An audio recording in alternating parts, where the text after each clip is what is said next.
J'aimerais qu'on commence par un sujet qui me tient à cœur, mon parcours de maman célibataire. Je suis née en France, comme j'avais dit dans le premier épisode. J'ai été maman à 19 ans et je me suis retrouvée maman célibataire quand ma fille avait un peu moins de 5 ans. On a vécu en France jusqu'à ses 12 ans. Sauf qu'un jour, en fait, j'en ai eu marre. Mais justement, c'est la question que je vais te poser. J'allais te dire, mais qu'est-ce qui s'est passé en fait? Pourquoi tu quittes la France comme ça pour aller au Canada seule? Puis les problèmes. Non, je plaisante. Est-ce que c'est la folie? Qu'est-ce qui se J'étais passe? fugitif. Non, je regarde, j'étais une fugitive. J'ai toujours eu cette idée de Canada en tête depuis 2018. Il faut savoir que moi, j'ai pas eu le bac. J'ai arrêté les études tôt. J'ai été maman, j'ai jamais eu le bac. Tu as rencontré beaucoup d'obstacles, ce que j'entends là. Je ne voyais plus rester en France. Il n'y avait plus rien qui me retenait. La vie en France ne me plaisait plus. Mon mariage était fini. Je n'arrivais plus à m'épanouir. Et puis, je suis une personne très optimiste. Ça veut dire que quand je veux quelque chose, je vais me donner les moyens de l'avoir et je vais aller jusqu'au bout de ça, tu vois. Comment tu fais? C'est ça qu'on veut savoir. C'est quoi le secret? En fait, je sais ce que je suis capable d'atteindre parce que la foi dans mon cœur. Je me suis dit, Dieu est là. Non, mais...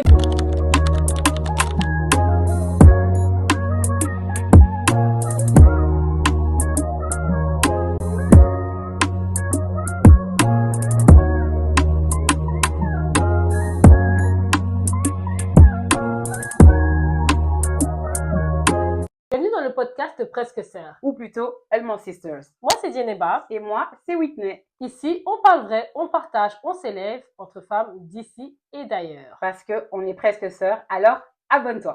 Whitney, bon, tu me connais, hein. Je suis quelqu'un d'assez direct. Hein. Pas de surprise. Tu sais, je me suis dit dans la continuité en fait de ce qu'on a vécu dans le premier épisode, dans ce qu'on a partagé. On a commencé par se présenter. Donc, pour les personnes qui ne sont pas au courant, je vous invite à aller voir le premier épisode. Qui est déjà en ligne sur YouTube. Tout à fait. Donc là, en fait, on discutait un peu de plein de choses et notamment on se présentait un peu nos parcours, etc.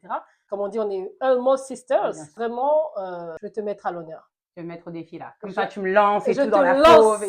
Tu me laisses là-bas. J'aimerais ça vraiment en savoir plus sur toi, mais donc je vais te poser des questions, bien entendu, si tu es d'accord. Bien sûr. Comment tu te sens avec ça? Je suis partante. Let's go. On est là, on a dit qu'on est là pour se dévoiler, pour transmettre aussi notre parcours. Donc, allez, hein. Ok.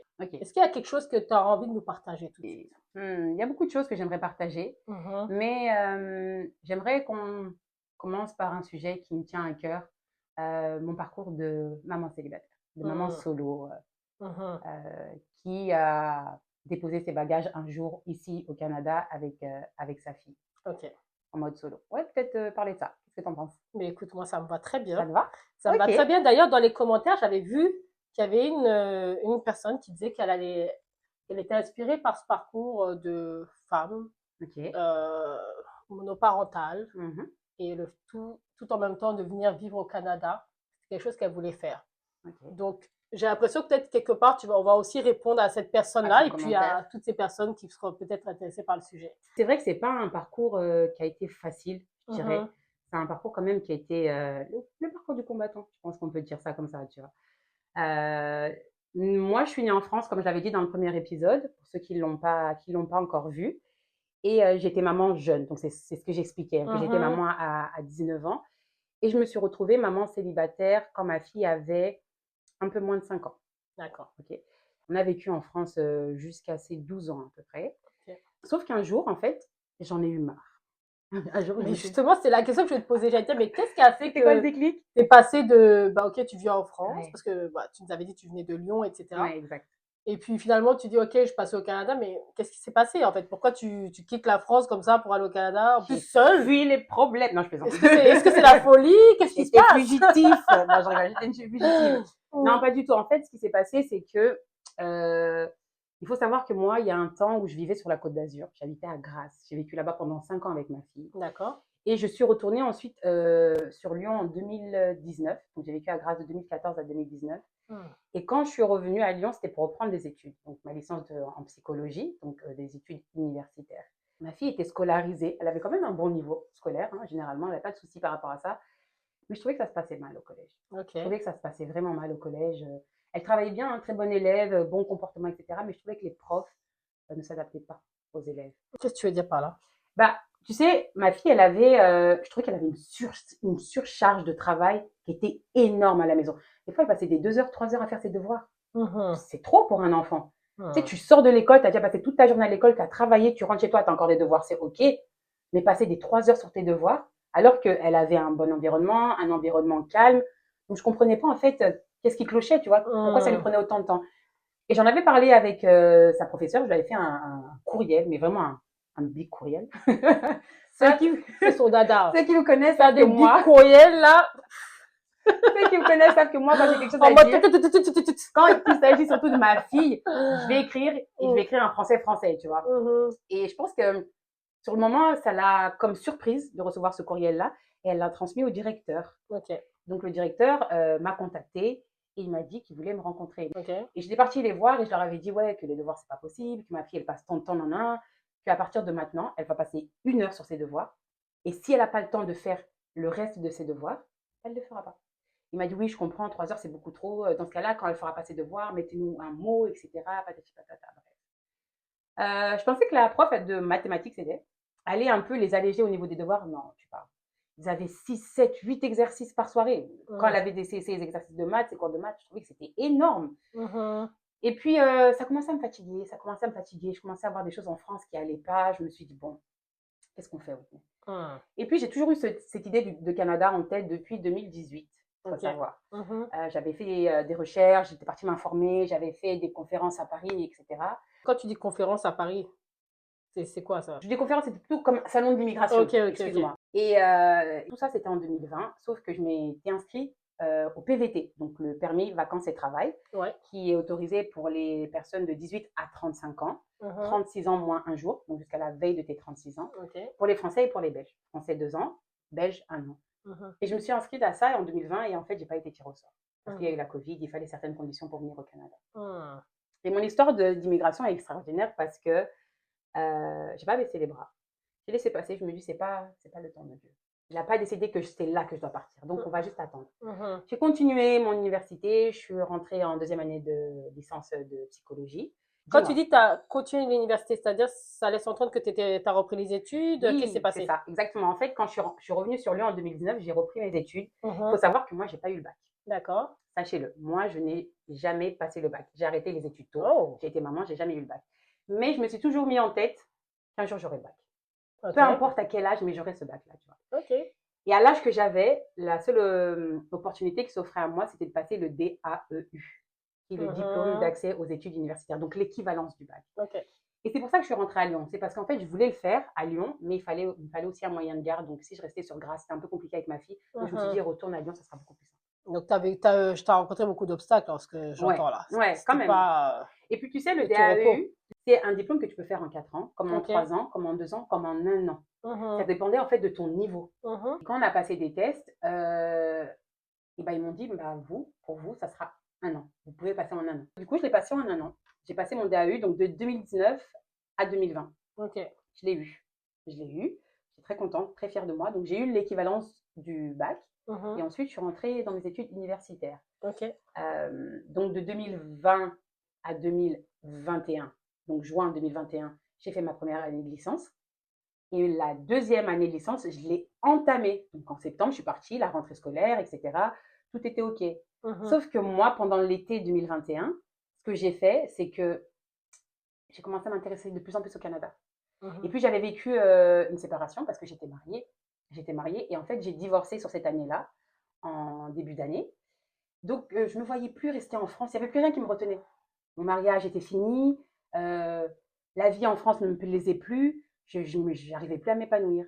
Donc, finalement, ce qui s'est passé, c'est que tout l'été, j'ai envoyé des candidatures au Canada. Pourquoi j'ai fait ça? Parce qu'à l'époque, en fait, si tu n'avais pas de contrat d'embauche, tu ne pouvais pas être tiré au sort pour avoir le PVT. Donc, le PVT, c'est un tirage au sort. Et j'ai envoyé, mais tu sais, j'ai envoyé de partout. Des crèches, des hôpitaux, des maisons de retraite. Je voulais juste un travail. Et finalement, j'ai eu un entretien avec une maison de retraite qui se situait dans la ville de Trois-Rivières, donc au Québec. Et ça s'est super bien passé. Et ils m'ont envoyé le contrat d'embauche.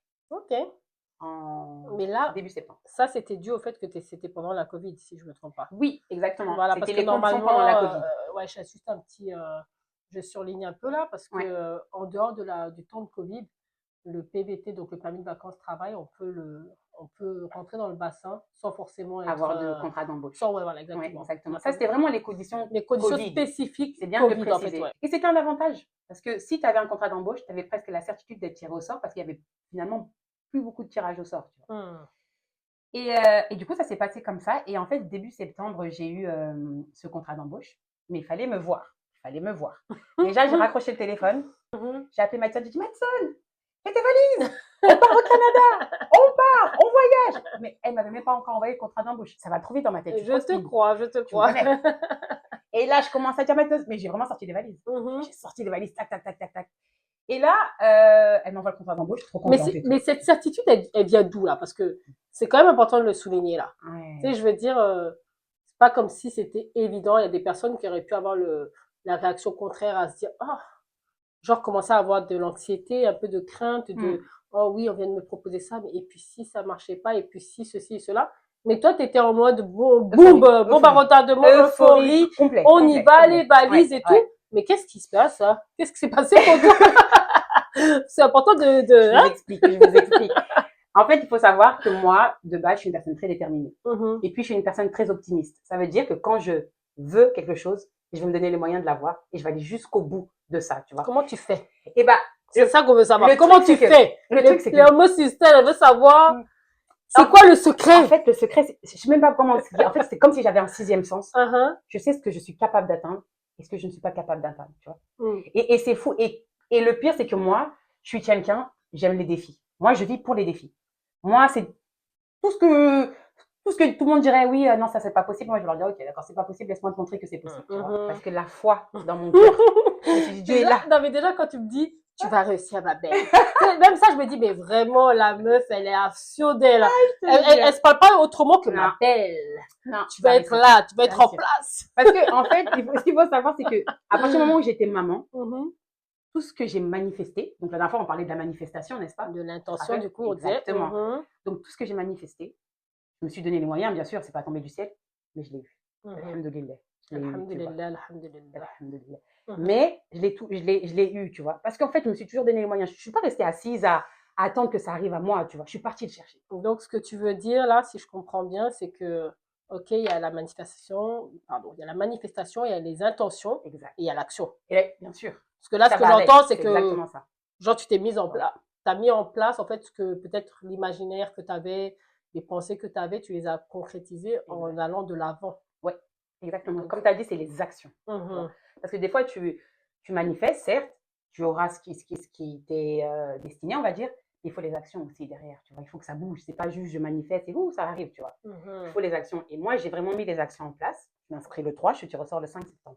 Mais dis donc, ça, c'est plus que rapidité, là. Dieu, il était très grand, là. Non, mais vraiment. Et en fait, quand je tire au sort, je me rends compte que c'est pas la bonne catégorie. J'ai été tirée au sort dans la catégorie stage couple, comme si je venais faire un stage au Canada. Donc, j'appelle la dame, je dis oui, il me demande des informations. La dame, elle me dit non, c'est pas ça. Elle me dit oui, tu t'es trompée de catégorie, il faut que tu supprimes et que tu refasses une demande. Je dis comment ça? Moi, je vais supprimer alors que je viens d'être tirée au sort pour aller au Canada. Je dis mais non, je peux pas faire ça, tu vois. Elle m'a dit t'as pas le choix. Je dis ok, pas de souci. Donc, je supprime le 5 septembre. J'ai les dates en tête tellement c'est fou. Et je me réinscris du coup le 5 septembre. Je vais dormir tranquille. Je laisse les choses se faire. Le 7 septembre, je suis tirée au sort. Dans la bonne catégorie. Donc 2 jours après encore. 2 jours après. Là, j'ai dit subhanallah. Vraiment, là, je me suis dit, c'est incroyable. Incroyable. Vraiment, c'est que vraiment, tu devais venir. Non, vraiment, le Canada, ça m'était destiné. C'était ton chemin, quoi. Et le pire dans tout ça, Djeneba, le pire, c'est que les conditions pour être tiré au sort avec un contrat d'embauche, ce qui était beaucoup plus simple à cette époque-là, ces conditions-là s'arrêtaient le 7 septembre. Waouh! Allah Akbar. Non, vraiment. Ça s'est arrêté le 7 septembre. Après, à partir du 8 septembre, on revenait aux conditions initiales et tout, où ça prenait peut-être un peu plus de temps. Ça veut dire que, si je comprends bien, le fait que tu avais un employeur qui t'avait fait une offre d'emploi, en fait, ça serait retombé à 0. Exactement. Donc, tu aurais dû comme recommencer ton processus. Et ça aurait pu être plus long, ou pas, tu vois. Mais là, c'était vraiment. Et quand timing incroyable. Mais je te promets, c'est pour ça que je me suis dit, non, mais c'est un truc de fou, tu vois. Je commence à faire mon dossier, mais je le dis à personne. Je le dis à personne. Personne de ma famille sait que je pars vivre au Canada. Et je me crée un compte Instagram, tu vois, pour partager mon expatriation avec des gens qui vivent la même chose que moi ou qui souhaitent vivre la même chose que moi. Donc, tout le monde se disait comment une mère solo peut partir avec sa fille adolescente, préadolescente au Canada. Et ça me fait de la peine en faisant ce podcast. J'espère que ma sœur le verra. Parce que. Le verra. Ouais, parce qu'en fait, ma sœur faisait son anniversaire en septembre. Et elle organisait une fête, etc. Donc, bien sûr, je l'ai conviée, ma petite sœur. Et je ne suis pas allée. Je ne suis pas allée parce qu'en fait, j'étais dans mes préparatifs et je devais être à Paris pour faire mes données biométriques, ma visite médicale. Non, pas les données biométriques parce que je les avais faites à Lyon, mais ma visite médicale. Donc, j'étais partie à Paris avec Madison. Et je lui ai juste dit, je ne pourrais pas être à ton anniversaire. Sans lui donner de raison. Sans lui donner de raison. Alors que j'imagine que c'est chez vous, c'est pas non plus habituel de juste dire non, je viens pas. C'est pas commun parce que moi-même, j'avais fait mon anniversaire, je pense, c'était l'année d'avant, ou peut-être, je pense même le mois d'avant, je me rappelle plus. Et elle était partie, elle avait quitté Lyon pour aller jusqu'à Paris pour assister à mon anniversaire. Sachant que nous, on habitait à Lyon, tu vois. Et j'en parle parce que c'est quelque chose qui m'a fait vraiment mal. C'est que ma sœur, elle soit mal par rapport à ça. Je suis sa grande sœur, tu vois. Je suis censée être là pour elle. J'avoue, c'était quand même quelque chose. Ça m'a fait mal au cœur. Et surtout qu'elle est venue me voir au Canada, tu vois. Elle m'en a voulu un temps et je la comprends. Et je la comprends et je lui donne totalement raison. Et c'est ça. Donc, j'ai mené ça dans le silence pendant quelques semaines. Je voulais partir au Canada comme une fugitive. Je ne voulais pas le dire à ma famille. Je voulais, en fait, tu sais ce que je voulais faire, c'est fou, mais je voulais arriver au Canada. J'ai raconté ça à ma sœur, à ma grande sœur Heidi. J'ai dit, moi, j'allais arriver au Canada, j'allais juste vous envoyer une lettre pour vous dire, bon, écoutez, je suis arrivée au Canada, j'ai pas voulu... Une carte postale. Non, mais vraiment, je voulais pas vous dire au revoir parce que les au revoir, c'est déchirant et tout. Quand j'ai raconté ça à ma sœur Heidi, elle m'a dit, mais t'es complètement folle, meuf. Elle m'a dit, tu m'aurais fait ça, mais je t'aurais plus jamais parlé. Mais qu'est-ce qui t'a poussé, en fait, à vouloir garder le secret comme ça et puis à carrément vouloir partir sans rien dire? Est-ce qu'il y avait quelque chose de particulier, en fait? Pas forcément. Alors, il faut savoir que moi, je suis quelqu'un, quand je vis quelque chose qui est intense, peu importe la situation, peu importe quoi, peu importe le projet, peu importe si c'est une douleur que je ressens, je suis quelqu'un qui je me renferme beaucoup. Je ne parle pas. Surtout quand j'ai envie que mes projets aboutissent. Je le dis à très, très peu de personnes. Et je ne l'ai pas dit. Parce que pour moi, c'était vraiment le projet d'une vie. Je me suis dit, garde ça pour toi. Attends d'avancer, attends d'être sûre. Parce que finalement, moi, je faisais des trucs un peu olé olé, mais moi-même, je n'étais pas sûre de venir au Canada. Parce que je n'avais pas encore reçu cette autorisation, ce qu'on appelle la lettre d'introduction, qui allait me dire, Whitney, tu peux aller vivre au Canada. Donc, j'ai vraiment gardé ça pour moi. Ça avait un côté spirituel ou c'était unique? Un peu, ouais, okay. Ouais. Un peu quand même. Je me suis dit, je ne veux pas qu'on porte le mauvais œil. Donc, tu vois, je vais garder ça pour moi. Et puis, la vraie raison aussi, à 70% pourquoi j'ai gardé ça pour moi, c'est que moi, quand j'ai quelque chose en tête, moi, je fonce. Et j'ai horreur, je dis bien horreur des gens qui viennent me dire, mais tu devrais pas, mais non, il faut pas, qui viennent me transmettre leur peur. Ouais, je comprends ce que tu veux dire. Parce qu'intérieurement, personne n'est pareil, on n'a pas le même courage. Je voulais que personne me dissuade du choix que j'étais en train de faire. De toute façon, moi, j'écoute pas. Moi, je suis têtue. Moi, quand j'ai un truc en tête, je fonce. Mais là, quand tu dis ça, j'ai forcément envie de rebondir là-dessus. Vas-y. Parce que, tu sais, en fait, je sais que souvent, on parle de mauvais œil. Ouais. Après, personnellement, je suis pas quelqu'un qui... je suis pas trop axée là-dessus. Je dis pas que ça n'existe pas. Je sais que ça existe. Mais je pense aussi qu'il y a nos propres... Tu sais, des fois, en fait, on a des peurs. Tu sais, j'en parle souvent des peurs, des craintes, etc. Et ça nous fait, en fait, nous renfermer de peur de retomber dans un schéma dans lequel on perdra le contrôle. Le joyau de ta vie, tu vois. C'est ça. Genre, tu as envie de le protéger. Vous voyez à quel point on débat, on peut très vite se comprendre. C'est ça nos discussions. Tu n'as pas envie que quelqu'un te le vole. Exactement. Genre, c'est quelque chose de précieux. Quand tu regardes les petits-enfants qui jouent ensemble, admettons, il y en a, je sais pas, il y a 5-6 enfants dans une cour de récréation. Et puis, tout d'un coup, ils vont tous courir vers le même objet. Parce que l'autre veut arracher l'objet, le jouet de son camarade. Mais pourquoi il veut arracher le jouet? C'est pas parce que le jouet est extraordinaire. Parce que tout le monde le veut. C'est parce que l'enfant, il est en train de s'amuser. Et comme il est en train de s'amuser, ben, l'autre enfant qui veut venir arracher le jouet, c'est parce qu'il se dit, ben, moi aussi, je veux m'amuser. Et donc, je veux m'amuser. Et c'est ce jouet qui permet de s'amuser, en fait. Je vois très bien. Tu vois ce que je veux dire? Mais c'est pas parce que c'est le jouet qui permet de s'amuser en réalité. Mais ce qu'il veut, l'enfant qui vient arracher, c'est avoir la même sensation. Le bonheur de cet enfant.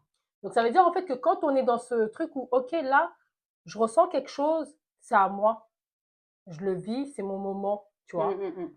Et de voir qu'il pourrait être arraché, mais ça peut venir te chercher et que inconsciemment, on va mettre des barrières tout autour de ça pour qu'en fait, il n'y ait rien qui vienne atteindre ce bonheur, rien qui vienne pouvoir toucher à ce que toi, tu ressens. Et c'est, oui, en effet, on pense des fois au mauvais œil, etc. Mais il y a aussi ce côté où on se dit, tu sais, comme je viens de t'expliquer là, le schéma mental qui fait que c'est quelque chose qu'on va protéger. Mais c'est sûr et certain que les gens, quand ils pensent à ça, ils se disent pas, je vais protéger, c'est mon précieux, c'est mon diamant. C'est quelque chose d'inconscient. C'est très inconscient. Quand tu vraiment es à l'écoute de toi et que tu prends le temps, en fait, de te faire des introspections souvent, que tu vas réaliser, en ce moment, genre, quand je parle de cette situation, ça me met dans tel état, tu sais, ça vient me chercher à tel endroit, etc. Et là, tu vas pouvoir réaliser. J'aime cette introduction que tu fais et tout pour venir placer un sujet que tu développes sur ce sujet-là qui est très pertinent. C'est ça qui fait la richesse de nos échanges. Commence pas, on va pas pleurer ici. Non, j'ai déjà pleuré en route. Vous nous voyez en plein de conversations de Almost Sister quand on se retrouve toutes les deux face à face dans une voiture, assis sur un canapé. C'est ça que ça donne. Ça nous ressemble finalement, c'est comme ça qu'on est dans la vraie vie aussi. Donc, mais pour en revenir en tout cas à ce que tu me disais, ouais, c'était vraiment ça. Donc je l'ai pas dit. Donc du coup j'ai rendu mon appartement, donc je l'ai vidé de septembre à octobre. Début octobre il était déjà vide, je pense vers le 10 il était déjà vide. Et j'y vivais plus du coup. Il n'y avait plus rien. Mais tu t'imagines bien que ma famille, ils venaient souvent me voir. Et ton appartement vide, c'est un peu étrange. Ils voulaient venir me voir. Ma soeur Heidi qui me disait oui, on va passer. Qu'est-ce que tu fais? Je suis pas là. Je suis pas là. Je ne suis pas là. Bon, faut pas mentir. Non mais vraiment, c'est moi qui dis toujours qu'il faut pas mentir. Non, en fait, j'essayais vraiment d'esquiver en fait, tu vois, pour que personne ne vienne chez moi. Donc, ça devait être quelque chose quand même pour toi. Hein, ouais, c'était difficile. Moi en plus, je recevais beaucoup dans cet appartement. Comme je dis, on a une grande famille, donc j'avais l'habitude de recevoir, de faire des événements, des anniversaires. Quand j'ai eu mon bac, là, le BAU, je l'avais célébré. Bref, il y avait beaucoup de choses qui se passaient. On avait fait l'anniversaire de ma mère cette année-là, son anniversaire surprise. Voilà, on réunissait vraiment toute la famille. J'ai dû esquiver et finalement, après, j'ai quitté l'appartement parce qu'il n'y avait plus rien. On avait déjà tout vendu, etc. Ça m'a permis d'avoir une rentrée d'argent aussi, pouvoir mettre de l'argent de côté parce que venir au Canada, on ne vient pas avec les mains dans les poches. Il fallait quand même un minimum de 1 700 €, 2 500 $. Donc, il fallait ça comme minimum pour venir, etc. Et je sais que les curieux vont se dire, mais elle est partie au Canada avec combien du coup? Je vais en venir, ne vous inquiétez pas. Ensuite, j'ai été hébergée jusqu'en novembre. Ça me faisait rigoler parce que j'avais vendu ma voiture aussi. J'avais plus de voiture. Sauf que fin octobre, je l'ai annoncé quand même à ma famille. Au bout d'un moment, je leur ai quand même dit, tu vois. Heureusement. Non, mais vraiment. Et je devais emmener Madison à l'école. Mais on était loin de l'école. Laissez vos commentaires si vous avez des choses à lui dire. Allez-y. Je vous répondrai. Mais... Un truc de fou. Et je devais emmener Madison à l'école. Et je me rappelle, pour emmener Madison à l'école, parce que c'était loin, et je voulais pas prendre le bus. Je prenais une trottinette électrique, je mettais Madison devant et bim, on roulait jusqu'à l'école, j'allais la déposer. C'était tellement drôle. Et ensuite, j'avais fait tout mon dossier, j'avais tout envoyé, donc tout était OK. J'attendais juste de recevoir la réponse pour me dire OK, tu peux partir au Canada. Parce que sans une lettre, ce qu'on appelle la lettre d'introduction, tu ne peux pas aller au Canada parce que c'est ce qui te donne l'autorisation. Ensuite, une fois arrivé sur le territoire, d'avoir le permis de travail. Et donc, j'ai mon frère de cœur qui est venu de la Côte d'Azur, de Saint-Raphaël, que j'embrasse très fort. Je l'aime trop. Il est venu de la Côte d'Azur. Il allait à Paris, en fait, sur le week-end où moi-même, je devais aller à Paris. Et en fait, il est monté de la Côte d'Azur. Il m'a récupéré à Lyon avec mes 20 000 bagages et il m'a ramené à Paris, tu vois. Et ça, j'insiste dessus, c'est important parce que des gens là qui feraient ça pour toi, il n'y en a pas beaucoup. Et moi, ça, c'est quelque chose que j'oublierai jamais, tu vois. Parce qu'en fait, il avait sa femme et ses enfants avec qui il devait voyager en voiture. Ils ont pris l'avion ou le train, je ne sais plus, pour que lui puisse venir en voiture, me récupérer à Lyon et ensuite me déposer à Paris. Ils ont fait toute une logistique. Mais vraiment, tu vois. Et c'est important d'avoir des bonnes relations avec les personnes. Moi, je dis toujours parce que demain, tu ne sais pas de qui tu auras besoin. Peu importe qui c'est, des jeunes, des personnes âgées, on s'en fout, tu vois. Mais en plus de ça, ouais, déjà, tu ne sais pas de qui tu auras besoin, mais en même temps, tu ne sais pas non plus quelle trace tu vas laisser. Bien sûr. Et en fait, je me dis des fois, sur ce que tu dis là, c'est dans des petites choses, en fait. Des petits détails inattendus que tu peux surprendre les gens, que tu peux apporter, en fait, un sourire. En islam, on dit que le sourire est une aumône. Donc, en fait, ça ne demande pas grand-chose, là, finalement. Un sourire, on demande juste. Un sourire, c'est une aumône. Donc... En Wolof, je crois qu'on dit dimare. Oh J'ai appris les mots. On en rediscutera plus tard. Ah ouais. Dimare, fais-moi un sourire, je crois. C'est quelque chose comme ça. Vous pouvez me corriger s'il y a des Sénégalais qui passent par là? Dimare. En tout cas. Vraiment, tu connaissais ça? Non, okay. Moi je suis sénégalaise. Bon, pas de souci, je vais t'apprendre le Wolof. En tout cas, laissez-moi tranquille. Quand je dis que je suis pas... je parle pas Wolof, comment ça? Comment tu peux? Je sais quand même bien Mais bon. Mais je suis d'accord, tu laisses des marques dans la vie des gens, dans les cœurs des gens. Et Et c'est important parce que ensuite, par rapport à leur comportement, tu peux voir aussi l'importance qu'ils te donnent, la reconnaissance, la considération, etc. Et pour moi, ça, c'était un grand geste qu'il avait fait. Tu vois. Il était venu me chercher, il avait chargé ma valise. Les valises, elles ne voulaient pas rentrer dans la voiture. Tu sais, il avait un SUV Merco et tout, ça ne voulait pas, mais t'inquiète pas, il m'a dit, t'inquiète pas, ça va tout rentrer. Et tout est rentré. Donc, il a pris Madison et moi. Et puis là, j'ai dit au revoir à ma famille, chez ma mère. Avec les larmes, il y avait mes frères, mes sœurs, il y avait ma mère, il y avait mon oncle. C'était fort en émotion, tu vois. Et puis on est parti, puis là on s'est dit on part, on se retourne pas. On se retourne pas. Et on est parti comme ça à Paris. Et pour la faire rapidos, on est arrivé à Paris, on est resté à peu près 20 jours, un peu moins même. Et ouais, 20 jours. Et j'ai reçu finalement la lettre d'introduction que j'ai attendue en mode panique. Je disais, mais pourquoi ils ne l'envoient pas? Je voyais les gens, ils avaient leur lettre et tout, ils partaient au Canada. Moi, j'étais là, mais qu'est-ce qu'ils attendent? Mon Dieu, j'ai tout vendu, maintenant elle n'a plus d'école, je l'avais déscolarisée, je fais comment, tu vois? Mais quand même, hein, je me suis dit, alors que j'avais encore même pas la certitude. Non, mais j'avais tout vendu. Genre, c'est à ce moment-là que tu t'es rendu compte que tu n'avais pas la certitude. Non, mais là, en fait, je savais que j'allais partir. Au dernier moment, genre. En fait, je savais que j'allais partir, mais j'étais comme impatiente. Et Mathilde, elle tenait un journal intime à cette époque-là. Et un jour, je suis tombée dessus et on a tellement rigolé dans le journal intime, elle écrit quoi? Nous sommes toujours en France. Heureusement nous que avons intime. Non, mais parce qu'elle me l'a ouvert. Bien sûr, je ne serais pas allée regarder de moi-même. Elle me l'a ouvert parce que c'était tellement drôle. En tout cas. Elle a dit, nous sommes en France, nous attendons encore la lettre d'introduction pour aller au Canada. PS, maman est en dépression. Quand elle a dit ça, j'étais mort de rire. Je me suis dit, ah ok, d'accord. Et finalement, on a reçu la lettre d'introduction le 23 novembre. C'était un mardi. Et moi, j'étais prête à partir. Moi, quand j'ai reçu la lettre, il faut savoir qu'avant de recevoir cette lettre-là, j'avais mon logement, j'avais mon travail qui m'attendait au Canada. Je payais déjà un logement. C'est fou, hein? Je payais déjà un logement quand même. Je me suis dit, mais laisse tomber, j'avais déjà envoyé 2 mois de loyer, etc. Et du coup, on reçoit la lettre d'introduction le mardi, etc. Et moi, j'étais prête à partir le lendemain. J'avais déjà regardé les billets, c'était pas trop cher, j'étais prête à partir le lendemain.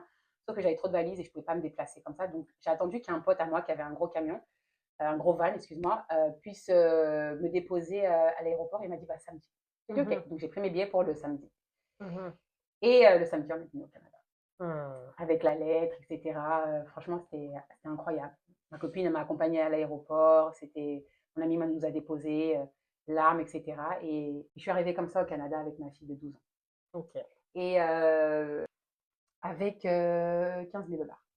15 000 euros. Oh, wow! 15 000 euros, ce qui donnait un peu plus de 20 000 dollars. Donc, c'était quand même une bonne somme, tu vois. Mais je voulais vraiment qu'on puisse être à l'aise parce que moi, je savais qu'en arrivant ici, il fallait que j'achète une voiture. C'était impératif, surtout où j'allais habiter là-bas, c'était la campagne. Et moi, j'aime bien prévenir. Mais c'est ça que j'ai remarqué tout au long de tout ce que tu racontes. Ce qu'on entend là, clairement, c'est que tu t'es organisé. En fait, j'entends qu'il y a eu le côté ton mental, les actions et concrètement les messages que tu recevais en fait du gouvernement, etc. C'est comme si tout ça c'était dissocié en fait et que finalement toi tu agissais de façon par rapport à ton intuition. Parce que tout ce que tu dis là, finalement, c'est de l'intuition. C'est exactement ça, vraiment. C'est l'intuition qui était là, qui te disait. Moi, je me faisais trop confiance. Voilà, vas-y, prépare-toi. Mais en réalité, ça, c'est quelque chose qu'on ne peut pas forcément expliquer, c'est quelque chose qu'on ressent. On ressent, exactement. Et toi, tu l'as ressenti fort comme tu l'as ressenti et c'était réel parce que finalement, aujourd'hui, tu es là. Donc, et en même temps, on voit concrètement que tu n'as pas fait un parcours d'une personne qui s'en va comme ça sans plan, sans être réaliste. Mais sans plan, sans sécurité. Bien en fait, tu as quand même mis une sécurité en place, tu as tout barricadé. Tu sais, j'entends que vraiment tu as. Tu sais, je veux dire, pour les personnes qui vont être intéressées de suivre un parcours aussi comme celui de Whitney, de partir à l'étranger, etc., il faut quand même entendre que c'est important de se préparer. C'est essentiel. Et mentalement.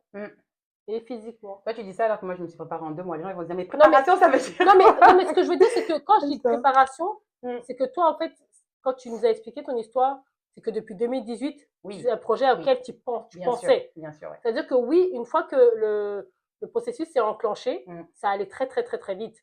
Mais mentalement, en réalité, il y a eu un travail qui a été fait depuis des années en se disant que peut-être je vais partir. Et ce processus-là, on peut pas faire comme s'il n'existait pas. Mais même moi, quand je sais que je voulais partir, etc., ça fait quand même beaucoup d'années que je me disais, un jour, je vais partir. Je savais pas où j'allais partir. En fait, il y a une petite graine. Je pense qu'il y a beaucoup de personnes qui ont qui ont immigré ailleurs, qui sont déplacés en famille ou seuls, qui ont ressenti quelque chose dans leur cœur qui disait « je vais partir ». C'est même si tu sais pas où ni comment, tu vois. Donc, tout ça, en fait, ça fait partie de la préparation, même si on ne le nomme pas de cette façon-là en réalité, mais c'est une préparation mentale, en fait. Et finalement, ben, ça porte ses fruits d'une certaine façon. Donc, préparation mentale, préparation matérielle et préparation financière. Exact. Tu vois. Et surtout quand tu pars avec un enfant, il faut être sûr de pouvoir tenir. Tu vois. Parce que quand tu arrives ici, tu n'as personne, tu n'as pas de famille. Moi, je connaissais personne quand je suis arrivée. Mais c'est ça. Je suis arrivée ici, je connaissais rien. Je connaissais ni les magasins, ni les je connaissais rien. Mais carrément, quand je suis montée dans l'avion, tu sais, je rigole parce que quand tout le monde me dit Whitney, t'es courageuse, t'es courageuse, t'es courageuse. Quand je suis montée dans l'avion, je me suis dit, mais qu'est-ce que tu fais maintenant? Je me suis dit, mais tu vas où là? Je me suis dit, t'es complètement folle. Je me suis dit, Whitney, t'es complètement cinglée. T'aimes les challenges, mais il y a des limites. Ouais, mais tu sais, ça, c'est les moments de lucidité dans la folie. Tu sais, des fois, t'es tellement dans ton tourbillon de tout ce que t'es en train de faire. Et à un moment donné, tu commences à te dire, mais qu'est-ce que je fais là? Je te jure. Genre, avant ça, tu réalises, c'est pas que tu réalises pas, tu sais très bien ce que tu fais, mais t'es tellement dedans. Mais t'es dans l'euphorie, en fait, tu ressens pas. Mais au moment où tout s'arrête, tu te poses, les valises, elles sont embarquées, t'as tes billets, tout est OK. Puis, tu te retournes autour de toi, il n'y a que toi et ta fille, il n'y a plus personne. Et là, tu te dis, mais ma belle, tu vas où? Qu'est-ce que tu nous fais, en fait? C'est tellement drôle. Et c'était tellement drôle. Et je me rappelle ce jour-là, quand je suis montée dans l'avion, je parlais avec un ami musulman. Il me dit, est-ce que tu as fait la prière du voyageur? Tu vois, je lui ai dit, non, je ne connais pas. Il me dit, ouais, s'il te plaît, fais-la. Il m'a dit, fais cette prière-là. Je me dis, la prière du voyageur, mais c'est quoi ça, tu vois? Et comme c'était une personne avec qui je parlais beaucoup, en qui j'avais énormément confiance, quelqu'un du quartier où j'ai grandi, en France, à Lyon, je lui ai dit, ok, je vais la faire. De toute façon, quoi qu'il en soit, c'est une prière et moi, je suis croyante. En tout cas. Tu vois, donc que ce soit chrétien, musulman, on s'en fout, ça reste une prière. J'ai suivi mon cœur. Et je me suis dit, j'étais assise dans l'avion quand il m'a dit ça et je me suis dit, ok, je vais la faire. Et je l'ai faite, tu vois. Et je l'ai faite.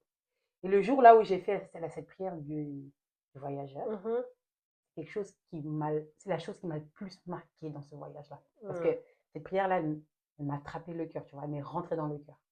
Et elle est restée là pendant très longtemps. Waouh! Ouais, elle est restée là pendant très longtemps. Et je l'ai faite sans savoir exactement comment. Et j'ai regardé sur Google et tout. J'ai fait avant que l'avion il décolle. Et une fois que l'avion il a atterri, pour vous remercier du voyage, etc. Et c'est quelque chose qui est resté gravé en moi, vraiment. Et puis ensuite, je suis arrivée au Canada le 27 novembre avec ma fille. Et l'aventure a commencé. On arrive à la fin de ce podcast. Oui. Ça a été vraiment un plaisir énorme d'entendre ton parcours. Merci beaucoup. N'hésitez pas à poser vos questions dans les commentaires. Exact. À interagir. Si vous avez des choses que vous voulez savoir. Qui vous plaisent plus ou moins, etc. N'hésitez pas, vraiment, on est vraiment à l'écoute. On est là pour créer ce safe place entre Almost Sisters. On écoutera aussi le témoignage de Djeneba qui va être très très intéressant. Je rappelle encore une fois que Djeneba est une maman d'une famille nombreuse de 5 enfants. Elle est venue au Canada aussi et elle va nous expliquer son parcours pour qu'on puisse aussi vous montrer que dans cette vie, beaucoup de choses sont possibles et qu'il faut savoir juste taper à la bonne porte finalement. Et si tu as un dernier mot à dire à nos Almost, qu'est-ce que tu leur dirais? Croyez en vous. Croyez en cette force intérieure que vous avez, que peut-être vous ne savez pas, mais croyez en vous, croyez en vos projets et croyez en vos rêves.